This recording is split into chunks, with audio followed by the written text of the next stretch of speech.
नमस्ते साथीहरू, नेपाली कथा 2M मा तपाईलाई स्वागत छ। मेरी छोरीले मलाई सहयोगको लागि आफ्नो घरमा बोलाएकी थिइन्। म पुग्ने बित्तिकै मेरो ज्वाइँले मलाई धेरै सम्मानका साथ स्वागत गरे। सुरुमा सबै कुरा सामान्य लाग्थ्यो, तर राति केही अनौठो भयो। मध्यरातिमा मेरो ज्वाइँ अचानक मेरो कोठामा आए। मेरो छेउमा बसेर उसले मेरो ओछ्यानमा बिस्तारै हात हल्लायो र भन्यो, सासु आमा, तिम्रो छोरी अब धेरै थाकेकी छे। उनी अब पहिले जस्तो रहिनन् र मलाई लाग्छ कि तिमीले मात्र मलाई खुसी राख्न सक्छौ। यो सुनेर म छक्क परे। उसले मलाई सोच्ने समय पनि दिएन र रातभरि मलाई सताइरह्यो। नमस्ते साथीहरू, मेरो नाम सङ्गीता हो र आज म तिमीलाई मेरो र मेरी छोरीको बारेमा एउटा सत्य कथा सुनाउँदैछु। मेरी छोरी आफ्नो कार्यालयको काममा यति व्यस्त थिइन् कि घरको कामको लागि समय पाउन सकिनन्। एक दिन उसले मलाई फोन गरेर भन्यो, आमा, मलाई घरको काममा तपाईको मद्दत चाहिन्छ के? तपाईँ केही दिनको लागि मेरो घरमा आउन सक्नुहुन्छ? मेरी छोरीको बारेमा चिन्तित भएर म तुरुन्तै उसको घर गएँ। हामी आइपुग्ने बित्तिकै मेरो ज्वाइँ मेरी छोरीभन्दा खुसी देखिन्थ्यो। मलाई बुझ्न सकिन कि उसले मलाई किन यति विशेष महसुस गराइरहेको छ। मेरी छोरीले मलाई अँगालो हालिन् र त्यसपछि मेरो ज्वाइँले पनि त्यही गरे। उसले मलाई पहिले कहिले यसरी अँगालो हालेको थिएन। यो परिवर्तनले मलाई छक्क पार्यो। त्यसपछि मेरी छोरीले मलाई भनिन् कि उनी मैले पकाएको उनको मनपर्ने तरकारी खान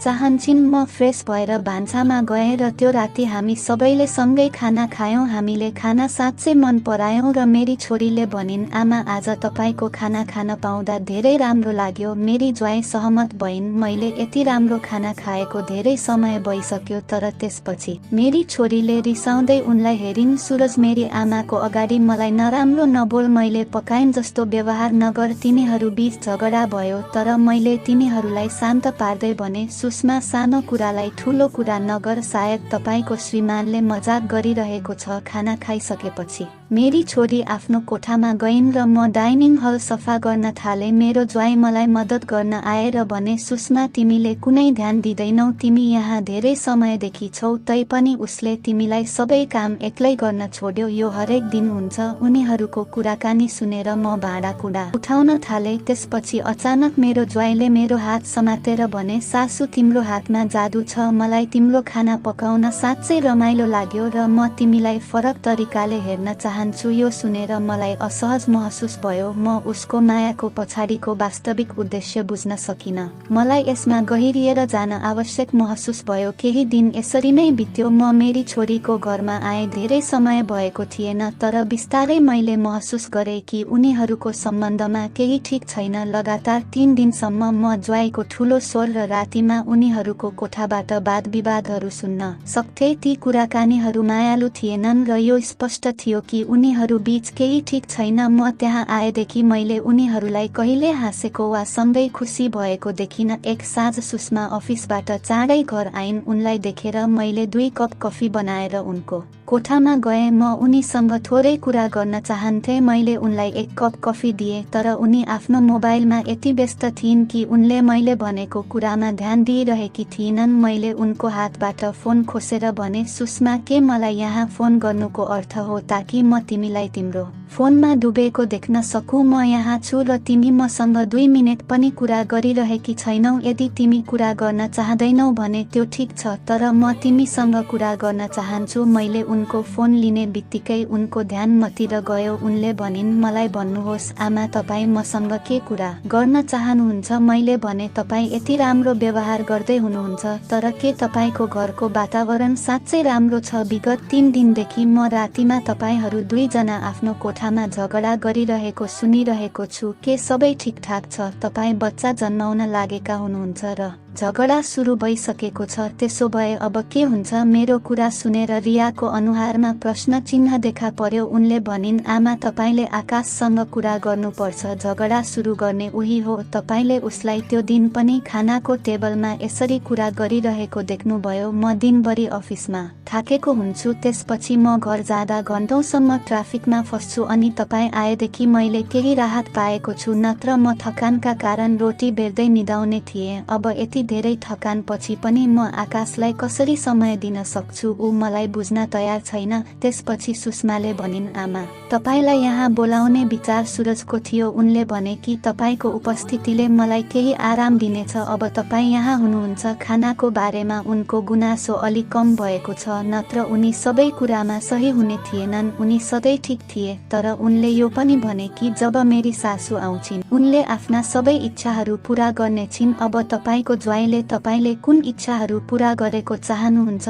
त्यो तपाईले निर्णय गर्ने कुरा हो। सुषमाको कुरा सुनेर मलाई लाग्यो कि सायद उनी साँच्चै आफ्नो काममा यति व्यस्त छिन् कि उनी सुरजको समय दिन सक्दिनन्। सायद त्यसैले सुरजले मलाई केही दिनको लागि फोन गरेको थियो। तर मैले थप केही भनिन् सोचे कि यो केवल उनीहरूको आफ्नै झगडा हो जुन उनीहरूले आफै समाधान गर्नेछन्। म सुषमाको कोठाबाट निस्कने बित्तिकै मैले मेरो ज्वाइँको गाडीको आवाज सुने। सुरज पनि त्यस दिन चाँडै घर आएको थियो। उसलाई देखेर मैले भने, आज चाँडै फर्किएको राम्रो भयो। तिमीहरू दुईजना खाना खान बाहिर जान सक्छौ, म घरको हेरचाह गर्छु। मैले सोचे कि तिनीहरूले केही समय निकाल्नेछन्। तर सुरजले भन्यो, सासू होटल जानु पर्दैन। मेरो हाकिमको 54औं जन्मदिन हो र उहाँले 5 तारे होटलमा पार्टी आयोजना गर्दै हुनुहुन्छ। हामीलाई विशेष रूपमा आमन्त्रित गरिएको छ। सुरजको कुरा सुनेर मैले भने, वाह, त्यसो भए तिमीहरू दुईजना छिटो तयार भएर पार्टीमा जानुहोस्। सुरजको जवाफ दियो, सासू, हामी एक्लै जाने छैनौँ। हाकिमले सम्पूर्ण परिवारलाई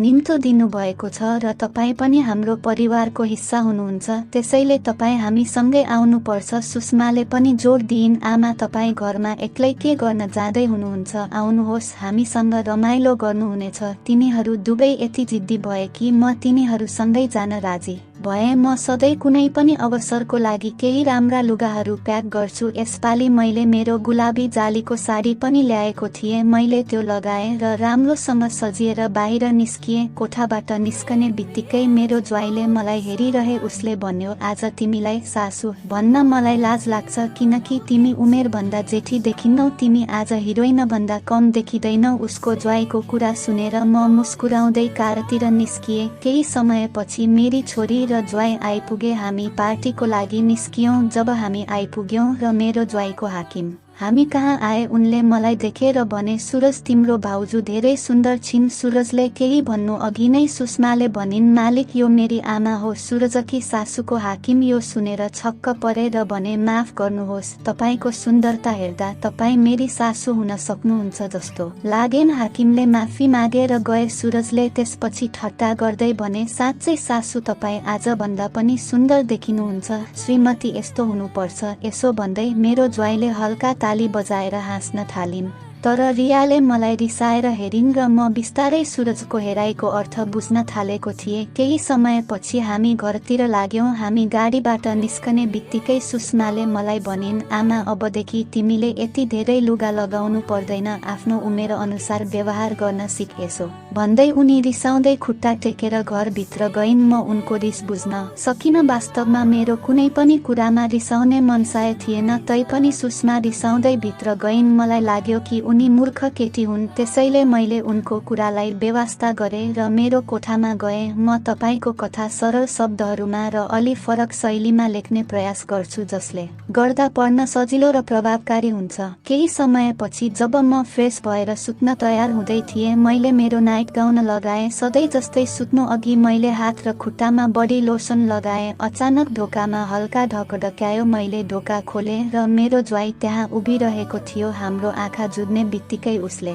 मुस्कुराउँदै भन्यो, सासू, के म भित्र आउन सक्छु? यद्यपि यो उसको घर थियो, उसले अझै पनि भित्र आउन मेरो अनुमति मागे। मैले हाँसेर भने, हे, यो घर तिम्रो हो, तिमीलाई मेरो अनुमति चाहिँदैन। तिमी जब चाहन्छौ भित्र आउन सक्छौ। यो सुनेर ऊ हाँस्दै भित्र आयो र मलाई हेर्दै भन्यो, सासू, तिमी आज साँच्चै सुन्दर देखिन्थ्यौ। सामान्यतया म तिमीलाई कहिल्यै त्यसरी बोलाउँदिन, तर आज म तिमीलाई सासू भनेर बोलाउन साँच्चै लाज लाग्छ। तिमी रियाकी बहिनी जस्तो देखिन्छौ। यो सुनेर मेरो अनुहारमा मुस्कान आयो। त्यसपछि उसले भन्यो, हो, सुषमाले रिसाएर भनेको कुरामा आपत्ति नमान। तिमी जे हौ त्यही रहनुपर्छ। तिमी आफ्नो ज्वाइँसँग धेरै राम्रो छौ। तर 45 वर्षको उमेरमा म अलि लज्जित थिएँ। यदि कसैले तिमीलाई 24 वर्षीय केटीसँग तुलना गरियो भने जो कोही पनि खुसी हुन्थ्यो। त्यति बेला मलाई पनि त्यस्तै लाग्यो। केही दिन बित्यो र मैले याद गरे कि ज्वाइँको झगडा झन् बढ्दै गइरहेको थियो। एक राति मैले सुषमा र सुरजलाई आफ्नो कोठामा बहस गरिरहेको सुने। मैले बाहिर हेरेँ र सुरज रिसाउँदै कोठाबाट बाहिर निस्किरहेको देखेँ। उसलाई देख्ने बित्तिकै म छिटो मेरो कोठामा फर्किएँ, तर सुरज मेरो पछि लाग्यो। उसले रिसाउँदै भन्यो, सासु तिम्री छोरी र तिमीमा धेरै फरक छ। तिमीले उनलाई श्रीमानसँग कसरी व्यवहार गर्ने भन्ने बारेमा केही सिकाएका छैनौ। जब म उनी कहाँ जान्छु उनी भन्छन् कि उनी धेरै थाकेकी छिन्, अब उनी एकदमै बुढी देखिन्छन्, जबकि तिमी अझै पनि उनको अगाडि जवान देखिन्छौ। मैले चुपचाप सुने र त्यसपछि शान्तपूर्वक उनलाई व्याख्या गरे। सुरज सुषमा आफ्नो कामबाट धेरै थाक्छिन्, उनी अलि तनावमा छिन्। तिमीले उनलाई केही समय दिनुपर्छ, उनलाई केही दिन आराम गर्न देऊ, त्यसपछि तिमीहरू दुई बाहिर घुम्न जान सक्छौ, सबै ठीक हुनेछ। मैले उनलाई पानीको गिलास दिएँ र हामी कुरा गरिरहेको बेला मेरो हातले गल्तीले उनको खुट्टा छोयो। अचानक उनले मेरो हात समातेर गिलास छेउमा राखे र मेरो अनुहारबाट कपाल हटाउँदै भने, सासु तपाईँ साँच्चै आफ्नी छोरीको अगाडि धेरै सुन्दर देखिनुहुन्छ, अब तपाईँ जवान देखिनुहुन्छ। उनको कुरा सुनेर मलाई अलि असहज महसुस भयो। म गएँ र भने, सुरजको प्रशंसाको लागि धन्यवाद, तर जसलाई तपाईँ नराम्रो भनिरहनु भएको छ उनी मेरी छोरी हुन्, त्यो नबिर्सनुहोस्। सुरजले मुस्कुराउँदै भने, सासु म तपाईँलाई सत्य भन्दैछु, सुषमा अब बुढी देखिन थालेकी छिन् र तिम्रो अगाडि फिक्का देखिएकी छिन्। यसरी कथाको स्वर अलि सरल र सहज भएको छ र कठिन शब्दहरूलाई सरलीकृत गरिएको छ र सम्पूर्ण कुरा उस्तै राखिएको छ। भोलिपल्ट राति जब म सुत्न तयार हुँदै थिएँ, ढोकामा ढकढक्याएको आवाज आयो। सुरज ढोकामा मेरो ज्वाइँ थियो। हाम्रो आँखा जुझ्ने बित्तिकै उसले भन्यो, सासु के म भित्र आउन सक्छु? यो घर उसको थियो, तैपनि उसले मेरो अनुमति मागिरहेको थियो। मैले मुस्कुराउँदै भने, यो घर तिम्रो हो, तिमीले अनुमति लिनु पर्दैन, तिमी जुनसुकै बेला भित्र आउन सक्छौ। ऊ हाँस्यो। साथीहरू कथा कस्तो लाग्यो कमेन्ट गरेर आवश्यक बताउनुहोला। ल फेरि भेटौला अर्को भिडियोमा, त्यतिजेलसम्म धन्यवाद।